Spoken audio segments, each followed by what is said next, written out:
ഇതൊക്കെ എന്നു മുതൽ വന്നടി? സ്റ്റെഫിൻ ക്ലാസ് തുടങ്ങിയതും ആമി പതിയെ ജാസ്മിന്റെ ചെവിയിൽ ചോദിച്ചു. മിനിഞ്ഞാന്ന് ജോയിൻ ചെയ്തതാടി.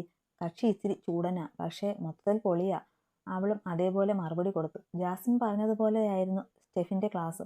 പഠിപ്പിക്കുന്ന ഭാഗമെല്ലാം അത്രമേൽ ക്ലിയർ ആയിരിക്കണം എന്നെന്തോ നിർബന്ധമുള്ള മട്ടിലായിരുന്നു അവൻ ക്ലാസ് എടുത്തത്. അതുകൊണ്ട് തന്നെ എല്ലാവരും ക്ലാസ്സിൽ ശ്രദ്ധിച്ചു തന്നെ ഇരിപ്പായിരുന്നു. പക്ഷേ അവന്റെ കണ്ണുകൾ ഇടയ്ക്കിടയ്ക്ക് ആമിയിലേക്ക് പാളി വീണുകൊണ്ടിരുന്നത് ആരും ശ്രദ്ധിച്ചതേയില്ല. ആ പീരീഡ് അവസാനിച്ചതിന്റെ ബെൽ മുഴങ്ങിയതും സ്റ്റെഫിൻ ക്ലാസ് മതിയാക്കി ബുക്സൊക്കെ കയ്യിലെടുത്തു. ഓക്കെ സ്റ്റുഡൻസ്, ഈ പോർഷൻ എല്ലാവർക്കും ക്ലിയർ ആയി കാണുമല്ലോ. ഇല്ലെങ്കിൽ പറഞ്ഞാൽ മതി, നമുക്കൊന്നുകൂടെ നോക്കാം. പിന്നെ പതിവുകളൊന്നും തെറ്റില്ല. നാളെ വരുമ്പോൾ ഇതിന്റെ റിവിഷൻ ഉണ്ടാവും. Okay, thank you. പറഞ്ഞിട്ട് അവൻ ക്ലാസ്സിന് പുറത്തേക്ക് നടക്കാൻ തുടങ്ങിയിട്ട് പെട്ടെന്ന് നിന്നു. ആ കണ്ണുകൾ ആമിയിലേക്ക് തിരികെ വന്നു. ഡോ. സ്റ്റെഫിന്റെ വിളി കേട്ടതും എല്ലാവരും ഒരുപോലെ അവനിലേക്ക് നോക്കിയെങ്കിലും അവൻ നോക്കിയത് ആമിയെ മാത്രമായിരുന്നു. സെക്കൻഡ് ബെഞ്ചിൽ മിഡിലിരിക്കുന്ന ആളുടെ പേരെന്താ? ആത്മിക. ഇപ്പോൾ ഇങ്ങനൊരു ചോദ്യം എന്തിനാണെന്ന് ഓർത്തുകൊണ്ട് എഴുന്നേറ്റ് നിന്ന ആമി പതർച്ചയോടെ പറഞ്ഞു. ഓക്കെ, ആത്മികയൊന്ന് സ്റ്റാഫ് റൂമിലേക്ക് വരൂ, ഇപ്പോൾ തന്നെ. അത്രമാത്രം പറഞ്ഞിട്ട് അവൻ ക്ലാസ്സിൽ നിന്നും ഇറങ്ങിപ്പോകുമ്പോൾ ആ വിളിയുടെ അർത്ഥമെന്താകുമെന്ന മട്ടിൽ അവളെ തന്നെ നോക്കിയിരിക്കുകയായിരുന്നു മറ്റുള്ളവരെല്ലാം. ഇങ്ങേരെന്തിനാ എന്നോട് അങ്ങോട്ട് ചെല്ലാൻ പറഞ്ഞത്? ചിലപ്പോൾ നിന്നെ കണ്ടപ്പോൾ അങ്ങേർക്ക് ലവ് അറ്റ് ഫസ്റ്റ് സൈറ്റ് അടിച്ച് കാണും. അതുകൊണ്ട് പ്രേമാഭ്യർത്ഥന നടത്താനായിരിക്കും. കീർത്തി അവളെ കളിയാക്കി. ഓഹ്, ഇതിന്റെ ഒരു കുറവ് കൂടെ ഉള്ളൂ. അല്ലേ തന്നെ ഞാൻ പോലും വിചാരിക്കാതെ എനിക്കുണ്ടായ എൻ്റെ പ്രിയപ്പെട്ട കെട്ടിയോൻ പറയുന്നത് ഞാൻ ആരെ കണ്ടാലും അവർക്ക് പായ വിരിക്കുമെന്നാ. വേദനയോടെ പറഞ്ഞുകൊണ്ട് പുറത്തേക്ക് പോകുന്നവളെ നോക്കി നിൽക്കുമ്പോൾ കീർത്തിയും ജാസ്മിനും വിഷമത്തോടെ പരസ്പരം നോക്കി. ആമി സ്റ്റാഫ് റൂമിലേക്ക് ചെല്ലുമ്പോൾ തൻ്റെ സീറ്റിലിരുന്ന് ഫോണിലെന്തോ ചെയ്യുകയായിരുന്നു സ്റ്റെഫിൻ. Excuse me sir. ആ ആത്മിക, താൻ ഇത്ര വേഗം വന്നോ? അവളെ കണ്ടതും ഫോൺ മാറ്റി വെച്ചുകൊണ്ട് അവൻ വേഗം എഴുന്നേറ്റ് പുറത്തേക്ക് ചെന്നു. എന്താ സർ വരാൻ പറഞ്ഞത്? തന്നെ കടന്ന് പുറത്തെ വരാന്തയിലേക്ക് ഇറങ്ങി നടന്നവനൊപ്പം ചെന്നുകൊണ്ട് അവൾ ചോദിച്ചു. തനിക്ക് എന്നെ അറിയോ? അവൻ്റെ പ്രവൃത്തികളിൽ നിന്നും ഒരു അധ്യാപകന് തൻ്റെ വിദ്യാർത്ഥിയോട് സംസാരിക്കാനുള്ള വിഷയമൊന്നുമല്ല അവന് തന്നോട് സംസാരിക്കാനുള്ളതെന്നോർത്തുകൊണ്ട് നിൽക്കുമ്പോഴായിരുന്നു പെട്ടെന്നുള്ള സ്റ്റെഫിൻ്റെ ചോദ്യം. അത് കേട്ടതും ആമി തെല്ലമ്പരപ്പോടെ മുഖമുയർത്തി അവനെ നോക്കി. അറിയാൻ വഴിയില്ല, കാരണം നമ്മൾ തമ്മിൽ ഇതുവരെ കണ്ടിട്ടില്ല. പക്ഷേ ഞാൻ തന്നെ ഫോട്ടോയിൽ കണ്ടിട്ടുണ്ട്. നേർത്ത പുഞ്ചിരിയോടെ അവൻ പറഞ്ഞതൊക്കെ കേട്ട് നിൽക്കുമ്പോൾ ആമിയുടെ മനസ്സിൽ നിറയെ ചോദ്യങ്ങളായിരുന്നു. താനിങ്ങനെ ടെൻഷനാവൊന്നും വേണ്ടടോ. ഞാൻ സ്റ്റെഫിൻ, റയാൻ്റെ ഫ്രണ്ടാ. നിങ്ങളുടെ മാരേജിനെ കുറിച്ചൊക്കെ അവൻ വിളിച്ചപ്പോൾ പറഞ്ഞിരുന്നു. തൻ്റെ ഫോട്ടോയും അയച്ചു തന്നിരുന്നു. സ്റ്റെഫിൻ്റെ ആ വെളിപ്പെടുത്തൽ ആമിക്ക് പുതിയൊരു അറിവായിരുന്നു. റയാൻ തന്നെക്കുറിച്ച് മറ്റൊരാളോട് പറഞ്ഞിട്ടുണ്ട് എന്നതൊക്കെ അവൾക്കൊരു അത്ഭുതം പോലെ തോന്നി. അവൻ്റെ സ്വഭാവം വെച്ചിട്ട് പ്രേമിച്ച് കെട്ടിയെന്നൊക്കെ പറഞ്ഞപ്പോൾ ഞങ്ങൾ ഫ്രണ്ട്സൊക്കെ അന്തം വിട്ടു പോയിരുന്നു. പക്ഷേ ഇപ്പോൾ കൊച്ചിനെ കണ്ടപ്പോൾ അതൊക്കെ മാറി. ഞങ്ങളുടെ ചെക്കൻ വീണുപോയത് തന്നെയാ. സ്റ്റെഫിൻ ചിരിക്കുന്നത് കണ്ടപ്പോൾ തിരികെ ഒന്ന് ചിരിക്കാൻ അവൾക്ക് വല്ലാത്ത ബുദ്ധിമുട്ട് തോന്നിപ്പോയിരുന്നു. കാരണം അത്തരമൊരു സാഹചര്യത്തിൽ നടന്ന ഇപ്പോൾ ഏകദേശം അവസാനിച്ച മട്ടിലുള്ള തങ്ങളുടെ ബന്ധത്തെക്കുറിച്ചാണ് മുന്നിൽ നിൽക്കുന്നവൻ പറഞ്ഞുകൊണ്ടിരിക്കുന്നത്. സത്യം അവൻ പറഞ്ഞതുപോലെയൊന്നുമല്ലെന്ന് വിളിച്ചു പറയാൻ തോന്നിയെങ്കിലും അതൊക്കെ അടക്കി പിടിച്ച് നേർത്തൊരു പുഞ്ചിരിയോടെ നിന്നതേയുള്ളൂ ആമി. ആ, ഞാൻ വെറുതെ തന്നെയൊന്ന് പരിചയപ്പെടാൻ വിളിച്ചതാ. താനെന്നാ ക്ലാസ്സിലേക്ക് പൊയ്ക്കോ. ഒന്നും മിണ്ടാതെ ആലോചനയോടെ നിൽക്കുന്ന പെണ്ണിനെ നോക്കി അവൻ പറഞ്ഞതും തിരികെ ഒരു പുഞ്ചിരി നൽകിക്കൊണ്ട് അവൾ ക്ലാസ്സിലേക്ക് നടന്നു. ആ, ഇതാര്? റയാൻ പോളിന്റെ പട്ടമഹിഷിയോ? ക്ലാസ്സിലേക്ക് പോകും മുൻപുള്ള ഇടനാഴിയിലെത്തിയതും പിന്നിൽ നിന്നും കേട്ട ചോദ്യം ആമിയിൽ ഒരു വിറയൽ പടർത്തി. തന്നെ വീണ്ടും വീണ്ടും ദുരിതക്കയത്തിലേക്ക് തള്ളിയിട്ട് കൊണ്ടിരിക്കുന്ന കഴുകൻ വീണ്ടും വന്നെന്ന തിരിച്ചറിവിൽ അവളുടെ ഉള്ളു പിടഞ്ഞു. എന്താടി, നിന്റെ നാവ് ഇറങ്ങിപ്പോയോ? തിരിഞ്ഞുപോലും നോക്കാതെ നിന്ന് നിൽപ്പിൽ നിൽക്കുന്ന പെണ്ണിന്റെ തോളിൽ പിടിച്ച് തനിക്ക് നേരെ തിരിച്ചുകൊണ്ടായിരുന്നു അവന്റെ ചോദ്യം. അവന്റെ കൈ തന്റെ ശരീരത്തിൽ തൊട്ടതും തീപ്പൊള്ളലേറ്റതുപോലെ ആമി പിന്നിലേക്ക് പിടഞ്ഞു മാറി. എന്താടി പിടയ്ക്കുന്നത്? ഇന്നല്ലെങ്കിൽ നാളെ നിന്റെ ഈ ശരീരമറിയാൻ പോകുന്നത് ഈ ഞാൻ തന്നെയാടി. അല്ലാതെ ഇന്നലെ നിനക്ക് കിട്ടിയ ആ മറ്റവനല്ല. അതുകൊണ്ട് ഒത്തിരി പിടയ്ക്കരുത് നീ. റീജോയുടെ വാക്കുകൾ കേൾക്കെ ഉടലിൽ പുഴുനുരയ്ക്കും പോലെയാണ് ആമിക്ക് തോന്നിയത്. ചുവന്നുപോയ കണ്ണുകൾ ഉയർത്തി അവനെ നോക്കുമ്പോൾ അവന്റെ കഴുത്ത് ഞെരിച്ചു കൊല്ലാൻ മാത്രമുള്ള അറപ്പ് തോന്നിപ്പോയിരുന്നു ആമിക്ക്. എന്താടി ഇങ്ങനെ നോക്കുന്നേ?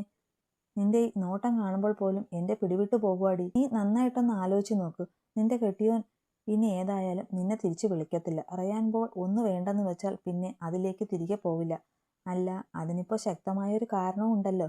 ഭാര്യയും അനിയനും തമ്മിലുള്ള അവിശുദ്ധ ബന്ധം. ഉച്ചത്തോടെ ചിരിച്ചുകൊണ്ട് അവൻ പറഞ്ഞു. അപ്പോഴും അവനോട് തോന്നിയ അറപ്പും വെറുപ്പുമെല്ലാം അടക്കി പിടിച്ചു നിൽക്കുകയായിരുന്നു ആമി.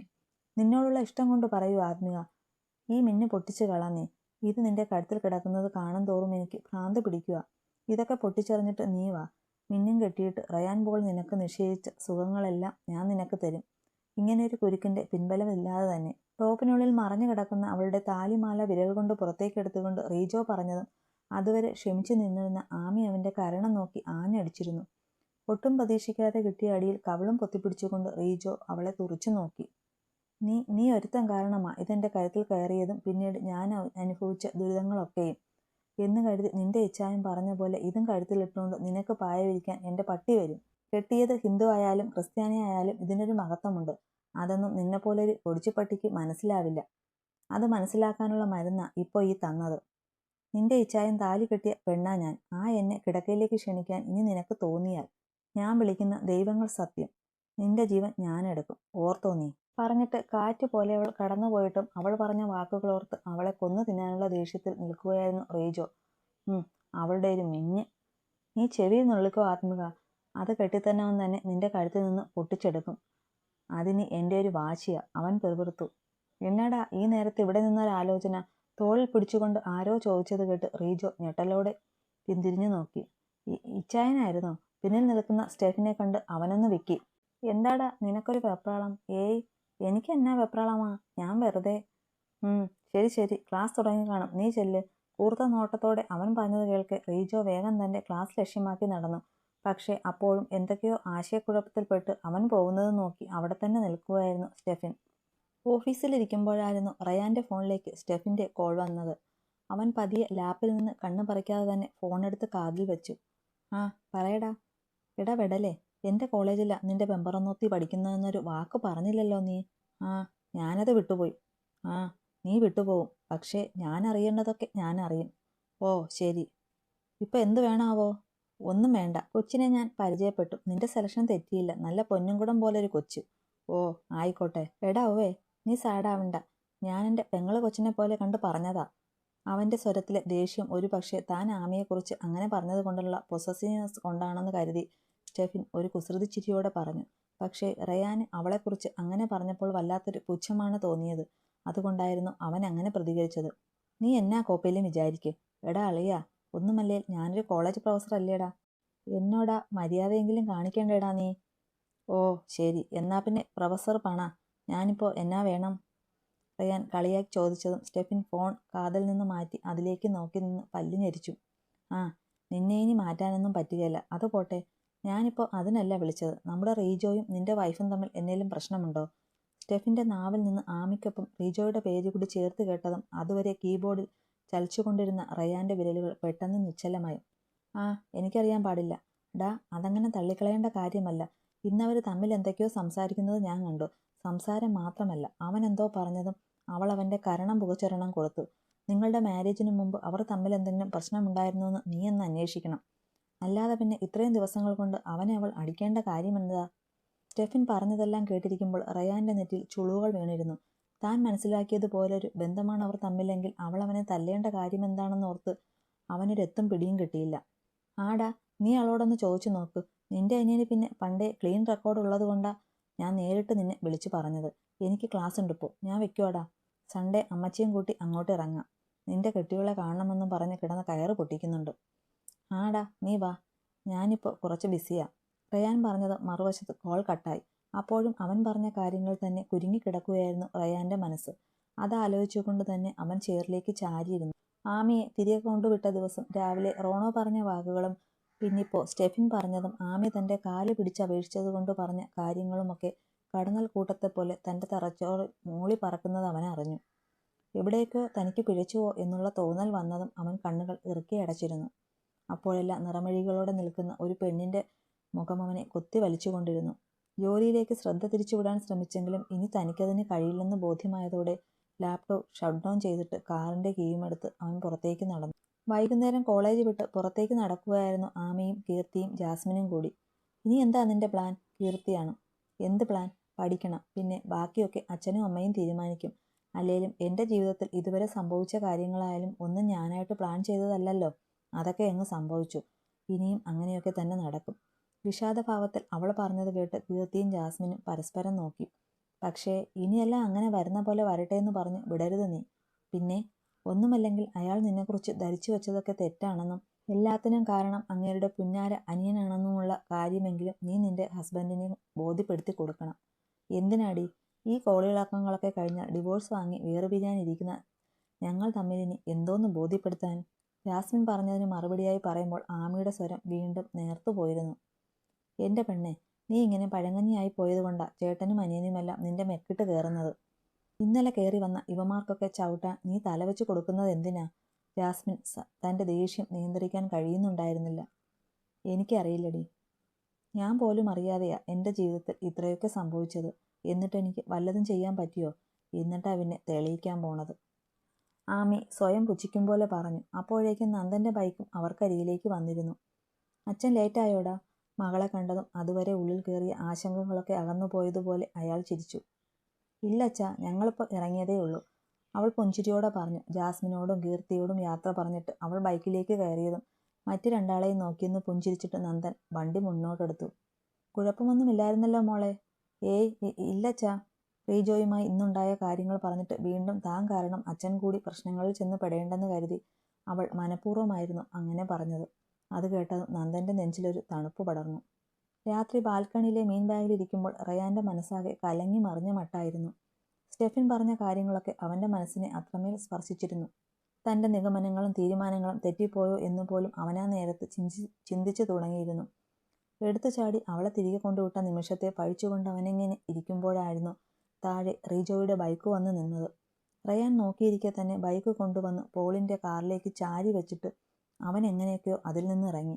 അതിൽ നിന്ന് തന്നെ അവൻ സ്വബോധത്തിലല്ലെന്ന് മനസ്സിലായ റയാൻ്റെ മുഖത്തൊരു പുച്ഛഭാവമായിരുന്നു അപ്പോൾ. അവൻ സിറ്റൗട്ടിലേക്ക് കയറിയതും പിന്നീടൊന്നും കാണാൻ കഴിയാതായതോടെ റയാൻ വീണ്ടും തൻ്റെ ആലോചനകളിലേക്ക് തിരിഞ്ഞു. നിമിഷങ്ങൾക്ക് ശേഷം ബെഡ്റൂമിൻ്റെ ഹാൻഡിൽ തിരിയുന്ന ഒച്ച കേട്ടപ്പോഴായിരുന്നു അവൻ തലധരിച്ച് റൂമിലേക്ക് നോക്കിയത്. എടി, നീ എന്നെ തല്ലുമല്ലേടി? കേട്ടാൽ അറയ്ക്കുന്നൊരു തെറിയുടെ അകമ്പടിയോടെ പുലമ്പിക്കൊണ്ട് റീജോ അകത്തേക്ക് കയറിയത് കണ്ടിട്ടും റയാൻ ഇരുന്നിടത്തു നിന്ന് എണീക്കുകയോ ശബ്ദമുണ്ടാക്കുകയോ ചെയ്തില്ല. അവൻ എന്താണ് പറയാനുള്ളതെന്ന് കേൾക്കാൻ തീർച്ചപ്പെടുത്തി അവൻ അവിടെ തന്നെ ഇരുന്നു. നീ ഇപ്പോൾ രണ്ടാമത്തെ വട്ടമാടി എന്നെ തല്ലുന്നേ. ഒരു തവണ തൊഴിക്കുകയും ചെയ്തു. ഇനി നിന്നെ ഞാൻ വെറുതെ വിടില്ലടി. എന്നെ തല്ലിയ കൈകൊണ്ട് തന്നെ നീ എന്നെ സൂപ്പിക്കുമടി. നീ നോക്കിക്കോ, ഞാൻ മോഹിച്ച നിന്റെ ശരീരം എൻ്റെ ഇച്ഛാനെ കൊണ്ട് ഞാൻ തീറ്റിക്കില്ലടി. നീ ഇന്ന് കുറെ പ്രസംഗിച്ചല്ലോ റയാൻ കെട്ടിയ മിന്നിനെക്കുറിച്ച്. അതിട്ടുകൊണ്ട് തന്നെ നിന്നെ ഇന്ന് ഞാൻ അനുഭവിക്കുമടി.